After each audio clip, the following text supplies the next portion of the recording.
오늘은 장석남 시인의 궁금한 일, 부제가 박수근의 그림에서 라고 하는 부제를 가지고 있는 시예요. 자, 그러니까 이 시는 아무래도 박수근 화백의 그림과 그 다음에 관련이 있는 작품이겠구나 라는 것을 알 수가 있겠죠. 자, 이 시는 박수근 화백의 그림과 그의 삶에 대한 화자의 감상을 드러낸 것입니다. 화자는 강변이라고 하는 그림에서 느낀 것이 할머니 또는 손주라고 제목을 바꿀 수도 있을 만큼 가족 간의 애잔한 정서를 드러낸 것이다 라고 생각을 한 듯 합니다. 그러면 그런가 보다 하고 넘어가면 되는데 뒤에 가서는 이야기가 또 살짝 바뀌어요, 시가. 그래서 시가 후반부에서는 궁금한 일에 시상을 집중시키는데, 자, 초반에 전반부에서는 강변이라고 하는 그림에 집중하다가 갑자기 화자가 자기 자신의 어떠한 궁금한 일에다가 포인트를 맞춥니다. 그리고 난 다음에 박수근 화백이 보여준 일상의 숭고함과 예술의 아름다움을 이제는 어디서 찾아야 되는가? 왜? 박수근 화백이 없는데? 라고 하는 거죠. 자, 그러면서 그러한 궁금한 일을 이야기합니다. 이 말은 역으로 생각한다면 이런 의미죠. 지금 예술을 하는 사람들, 뭐 미술가가 됐든 음악가가 됐든 기타 등등 여러 예술가들 중에 일상의 숭고함과 예술의 아름다움을 조화시키고 집중시키는 사람이 없을까? 있었으면 좋겠어 라는 의미도 있겠지만, 또 하나, 나도 그렇게 하고 싶어. 그런데 그게 쉽지 않네 라고 하는 어떤 예술가로서의 자기 자신에 대한 안타까움을 보여주고 있는 것이다 라고 볼 수도 있습니다. 자, 그럼 우린 여기서 궁금해져요. 도대체 강변이라는 그림이 어떤 그림인데? 라고 한다면 요 그림이에요. 이게 어떤 그림이냐고 조금 더 확대해 볼까요? 조금 더 확대를 해보니까 여기 지금 애가 있고 엄마가 애 업고 있고 여기 또 인물들이 있고 여기 또 인물 있고 이게 이제 강변의 모습이에요. 근데 이게 선명하게 보이지는 않네요. 이 작품은 이른 봄 대기가 뿌옇게 깔린 강변의 풍경을 엷은 황갈색을 통해 표현한 작품으로 인물이 이동해가는 방향에 따라 화면이 전개되고 있습니다. 또한 일종의 파노라마처럼 펼쳐지는 화면에서 세 여인을 통해 한놈, 두식이, 석삼, 그리고 보니까는 처녀 시절, 그 다음에 혼자, 그 다음에 애 없고 이런 식으로 해서 여인의 생애를 암시하는 듯한 그러한 느낌적인 느낌도 보여주고 있다라는 평가를 받고 있습니다. 자, 그럼 우리는 이제 장성남 시인의 궁금한 일 어떤 내용인지 한번 전체 살펴보도록 하겠습니다. 와우. 잠깐 살펴보는 게 아니라 이게 여백의미가 전혀 없는 꽉 찬 산문시군요.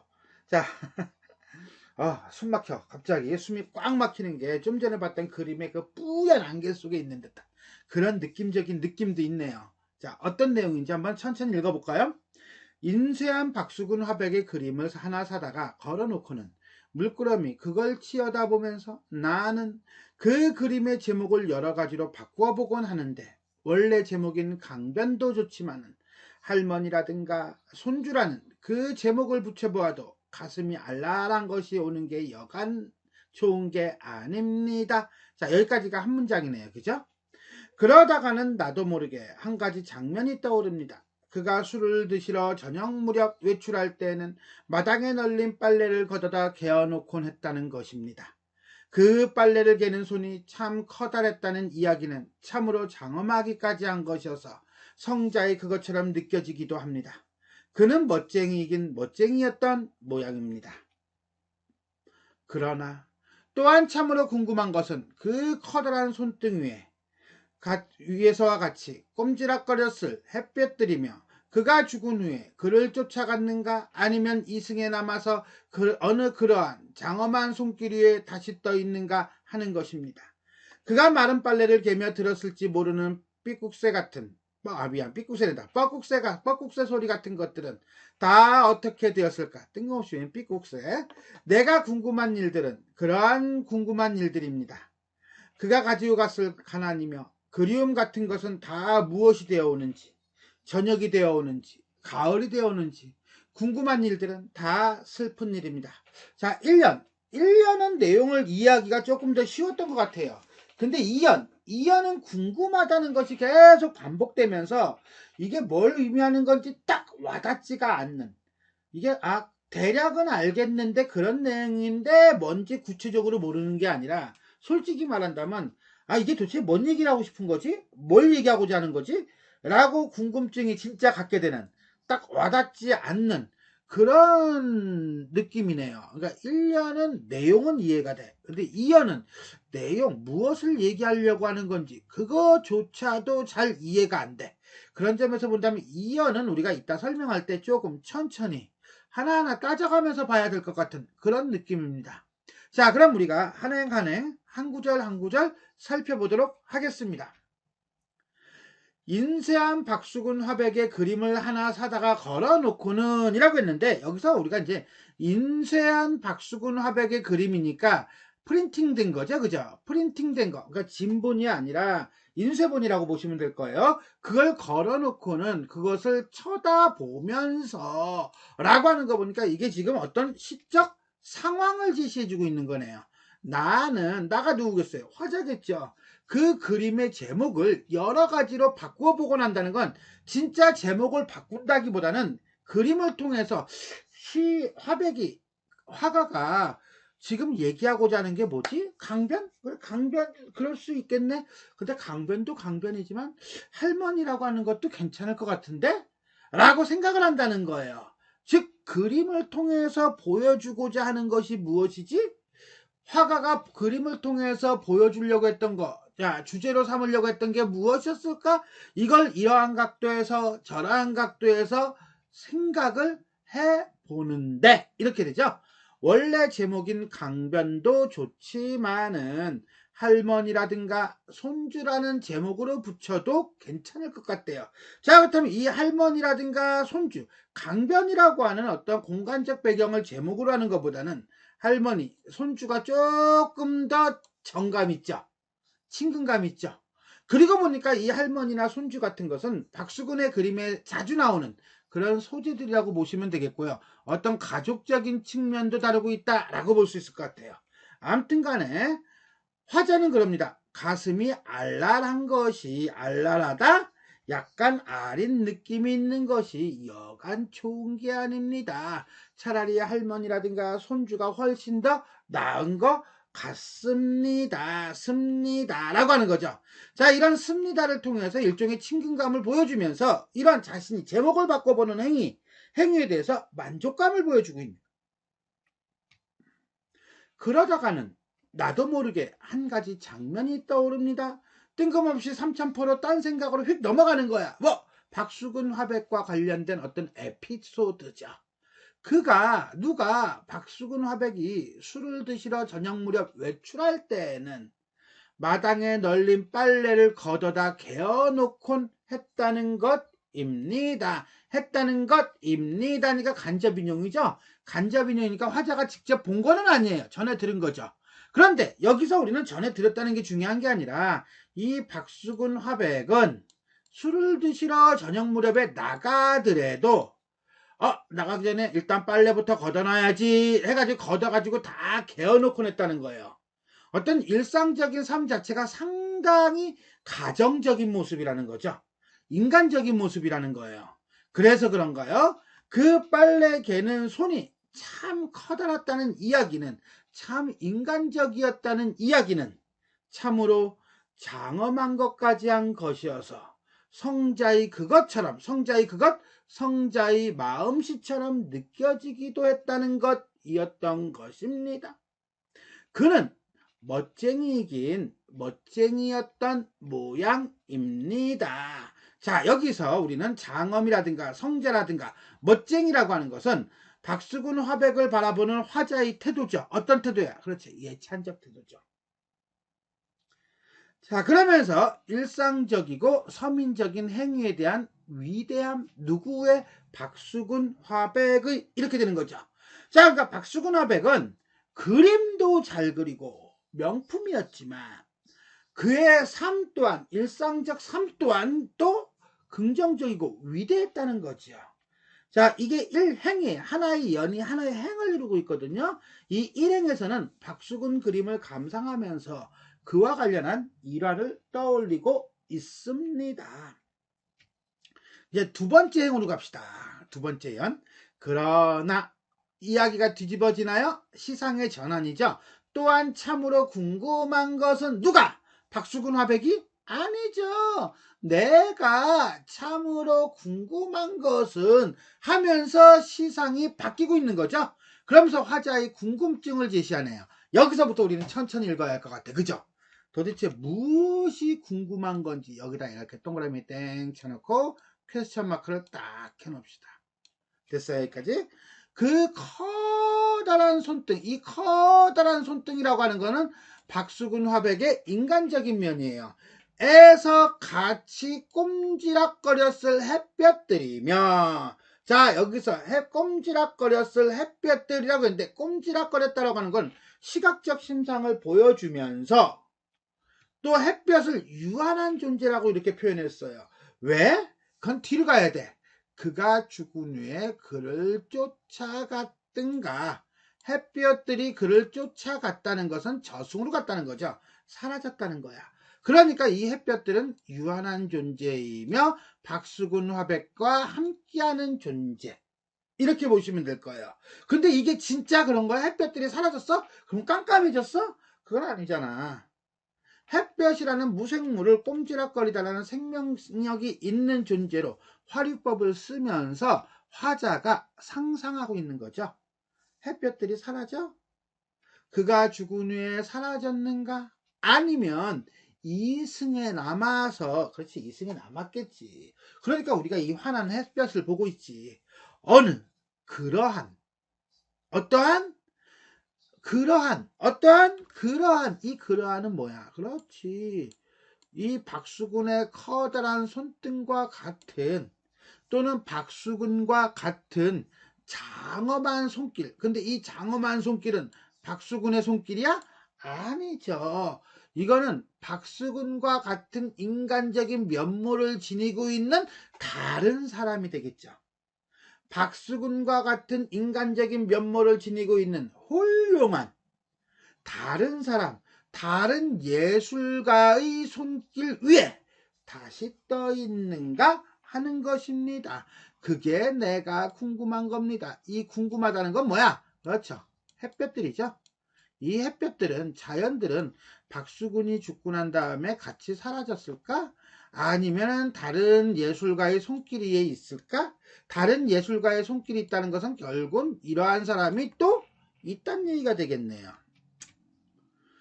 그가 마른 빨래를 개며 들었을지도 모르는, 진짜 들었을지도 모르는 거야. 그러니까 들었다는 게 아니야. 그죠? 하지만 빨래를 개는 것 자체가 뭐라고 본다면, 어떤 일상의 삶이라고 본다면, 뻐국새 소리는 자연이라고 본다면, 박수근의 삶은 결국은 자연과 인간과 자연이 조화를 이뤘네요. 암튼 간에 그러한 뻐국새 소리 같은 것들은 다 어떻게 되었을까? 라고 한다면 이 뻐국새 소리는 아까 보았던 꼼지락거리는 햇살과 함께 뭡니까? 그렇죠. 유한한 존재라고 볼 수 있을 거예요. 그리고 꼼지락거리는 햇살이 시각적 심상이라면 이 뻐국새 소리는 청각적 심상이라고 볼 수 있겠지요. 그리고 어떻게 되었을까? 그것이 내가 생각하는 궁금한 일입니다. 이러는 거예요. 즉, 화자는 유한성을 지닌 존재들에 대해서 궁금해하는 거죠. 내가 궁금해하는 일들은 바로 그러한 궁금한 일들이 어떤 일들인데, 그지? 꼼지락거리는 햇살이 어떻게 되었을까? 뻐국새 소리가 어떻게 되었을까? 라고 하는 이러한 궁금한 일들, 그것들을 나는 뭐합니까? 궁금해한다는 거지요. 자, 그런데 여기서 말하는 뻐국새 소리 내지는 햇살은 어찌 본다면 박수근 화백의 그림 속에 있는 어떤 예술 세계죠. 그런 점에서 본다면 화자가 궁금해하는 것은 박수근 화백이 죽은 후 그의 예술계 세계와 같은 정신이 남아있는가 사라졌는가가 궁금한 거예요. 표현상의 특징으로 본다면 궁금하다가 동어 반복을 하면서 운율 형성과 함께 의미를 강조하고 있다는 것도 우리는 알 수 있어요. 그가 가지고 갔을 가난이며 그리움 같은 것들은 다 무엇이 되어 오는지. 잠깐. 여기서 우리는 조금 뭐가 좀 이상하다는 거 안 느껴집니까? 느껴져야 돼요. 뭐냐 그러면 아까 꼼지락거리는 햇살이 갔을까? 아니면 남았을까? 그게 궁금하죠. 뻐꾹새 소리가 갔을까? 아니면 남았을까? 그게 궁금하죠. 즉 햇살과 뻐꾹새 소리는 가다에다가 방점이 있어요. 그런데 가난 또는 그리움은 가다에 방점이 있는 것이 아니라 오다에 방점이 있네요. 그죠? 이 말은 가난, 그리움과 같은 이러한 유한한 존재들은 왔으면 좋겠는 거예요. 갔다는 걸 전제로 왔으면 좋겠는 거죠. 됐어요? 어떻게 와? 무엇이 되어 오는지. 이때 무엇이라고 하는 것은 가난과 그리움이 되겠죠. 근데 그 무엇이 무엇인데? 그렇지. 저녁이 되어 오는지. 이 저녁 속에는 가난과 그리움이 있는 거죠. 가을이 되어 오는지. 이 가을 속에도 역시 가난과 그리움이 있는 거죠. 이런 점에서 본다면 박수근 화백의 그림 속에는 꼼지락거리는 햇살이 있고요. 뻐꾹새 소리가 있고요. 가난도 있고요. 그리움도 있고요. 저녁도 있고요. 가을도 있네요. 특히나 이 가난과 그리움을 무엇이라고 통칭해서 퉁쳐가지고 묶어버린다면 우리는 무엇이나 저녁이나 가을과 같은 것들은 박수근 화백의 예술 속에 있는 어떤 요소다. 이렇게 볼 수도 있겠습니다. 아무튼 간에 화자는, 시인은 이러한 것들이 그의 그림 속에 있었고 그 다음에 이러한 것들이 지금도 남아있기를 바라는 거지요. 그런데 말입니다. 가난이든 그리움이든 뻐꾹새 소리든 꼼지락거리는 햇살이든 공통점이 뭐죠? 유한한 거라는 거죠. 언젠가는 사라지는 것들이야. 그래서 이러한 궁금한 일들은 다 슬픈 일들이야. 왜? 영원할 수 없기 때문에. 영원했으면 좋겠는데, 누군가의 손등에서 남아가지고 계속 남았으면 좋겠는데 그러지 못한다는 거죠. 그래서 이연이자 이행에서는 박수근 화백을 따라 떠났을 것들을 떠올리며 서글픈 궁금증을 가지는 화자의 모습이 되겠습니다. 자, 이 작품은 하나하나 따져서 읽어야, 그래야 이제 조금 무슨 내용인지 이해가 좀 되는 것 같아요. 나는 그래요. 이거를 그냥 보통의 시, 예를 들어 김소월의 진달래꽃을 이제는 음미하듯이 그렇게 음미해가지고는 딱 와닿지는 않는 그런 느낌이 있다. 그렇다고 이게 주지시냐? 그렇지는 않아요. 분명히 서정시예요. 서정시인데도 불구하고 이게 쉽게 와닿는, 그러니까 어찌 보면 여러분들은 와닿았을 수도 있어요. 근데 내가 못하는 건 내가 감수성이, 이 시인의 감수성에 못 미치는 거겠지. 아무튼 간에 그런 거라고 보시면 될 것 같아요. 편하게 갑시다. 서정시고요. 산문시고요. 그 다음에 설명적이고요. 예찬적이고 애상적이다. 박수근 화백의 그림을 통해 본 상념과 그 다음에 존재의 유한함. 그래서 내가 궁금해하는 것들은 다 슬픈 것들이죠. 라고 보시면 돼요. 자, 예술작품 박수근 화백의 강변이라는 작품에 대한 감상을 토대로 시상을 전개하고 있습니다. 자, 일단은 이 시는 이렇게 시작을 합니다. 인쇄한 박수근 화백 그림을 하나 사다 걸어놓고는 물끄러미 그것을 치어다 보면서 라고 박수근 화백의 그림을 감상하는 걸로 시상을 출발합니다. 그러다가 이제는 갑자기 삼천포로 빠지죠. 그죠? 어떻게? 그러다가 나도 모르게 한 가지 장면이 떠오릅니다. 라고 해가지고서는 여러 가지 생각들을 하다가 박수근 화백의 어떤 일화를 떠올리죠. 그죠? 일화를 떠올리고 그 일화 속에서 이게 나오죠. 뭡니까? 그렇죠. 일상의 숭고함과 예술의 아름다움의 조화. 거기에 박수근 화백의 예술 정신이 있음을 노래하고 있다라고 보면 돼요. 자, 그러나 또 궁금한 것은, 그래서 화자가 궁금해하죠. 이러이러한 것들이 내가 궁금해하는 일입니다. 그리고 이런 것들은 다 슬픈 일입니다. 라고 얘기합니다. 후반부에서 화자는 궁금한 일의 시상을 집중시키면서 좀 전에 봤던 일상의 숭고함과 예술의 아름다움, 그것을 이제 어디 가서 찾아야 하는가에 대해서 안타까워하면서 자기 자신은 그러지 못하는 어떤 안타까움까지 노래하고 있다라고 보시면 되겠습니다. 자, 경어체를 사용하여 뭐뭐하였습니다, 뭐뭐습니다죠? 친근감을 주고 있다라고 했는데 몇 가지 표현상의 특징 보도록 하겠습니다. 자, 어미 뭐뭐이기도 합니다, 뭐뭐이었던 모양입니다. 대체로 현재 시제를 사용하고 있죠. 현재 시제를 사용해서 박수근 화백의 그림을 보면서 느끼는 감정, 그 다음에 일화를 떠올리며 드는 생각, 그 다음에 슬픔, 궁금증 등을 모두 현재화해서 표현하고 있습니다. 그리고 뭐뭐입니다 라고 하는 서술체를 통해서 독자에게 정서적 친근감을 보여주고 있다. 두 번째, 심상이죠. 자, 꼼지락거렸을 햇볕, 이거는 시각적 심상이고요. 그 다음에 뻐꾹새 소리, 이거는 뭡니까? 청각적 심상이죠. 이런 감각적 이미지를 활용해서 작가의 의도를 효과적으로 드러내고 있다. 뭐 자연과의 조화. 그 다음에 인용은 어디 있어요? 그렇죠. 개어놓곤 했다는 것입니다 라고 하는 간접인용이죠. 간접인용을 통해서 화자가 다른 사람에게 전해들은 이야기를 전하는 것처럼 표현하고 있다 라고 보시면 되겠습니다. 자, 이렇게 해서 우리는 오늘 장성남 시인의 궁금한 일, 박수근의 그림에서 라는 시에 대해서 살펴보았습니다. 자, 지금까지 내용이 도움이 되셨다면 좋아요와 구독 버튼 눌러주시고요. 알림 설정 부탁드리겠습니다. 수고하셨습니다.